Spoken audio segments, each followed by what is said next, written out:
Finally Mumbai to कोकणचा फेरीचा route हा ऑपरेशनल झालेला आहे बाय M2M फेरीज. खूप दिवसांपासून ह्याच्याबद्दलच्या बातम्या होत्या, बट ऑफिशियली अजून काहीच होत नव्हतं.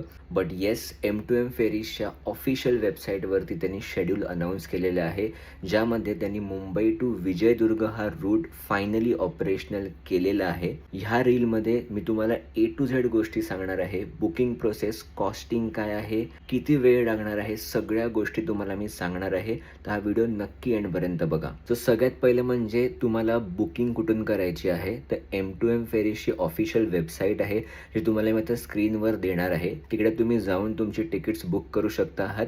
1 मार्चपासून पहिली फेरी जाणार आहे मुंबई टू विजयदुर्ग. त्याची बुकिंग ऑलरेडी चालू झालेली आहे, जी तुम्ही या वेबसाईटवरून बुक करू शकता आहात. ॲज पर द शेड्यूल तुम्हाला 6 तास लागणार आहे. पहिली फेरी 1 मार्चला सकाळी 8 वाजता सुटणार आहे भाऊच्या धक्क्यावरून, आणि ती पोचणार आहे विजयदुर्गला 2 वाजता. सो आता बोलूया सगळ्यात महत्त्वाच्या पॉईंटवरती, आणि ते म्हणजे कॉस्टिंग काय आहे. कॉस्टिंग चालू होते ₹3000 पर पर्सन टू ₹9000 पर पर्सन, डिपेंडिंग तुम्ही कोणता झोन सिलेक्ट करत आहात. तुमच्याबरोबर जर 2 व्हीलर किंवा 4 व्हीलर असेल तर त्याची पण ॲडिशनल कॉस्ट आहे.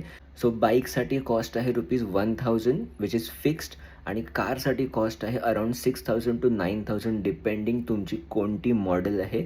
सो हा व्हिडिओ तुमच्या फ्रेंड्स, तुमच्या फॅमिलीबरोबर शेअर करा, ज्यांच्याबरोबर तुम्ही कोकणातली ट्रिप प्लॅन करणार आहात. आणि ओव्हरऑल तुम्हाला ही कॉस्टिंग कशी वाटते आहे, तुमचं एकंदरीत ह्याच्याबद्दल काय मत आहे, हे मला कमेंट करून सांगा.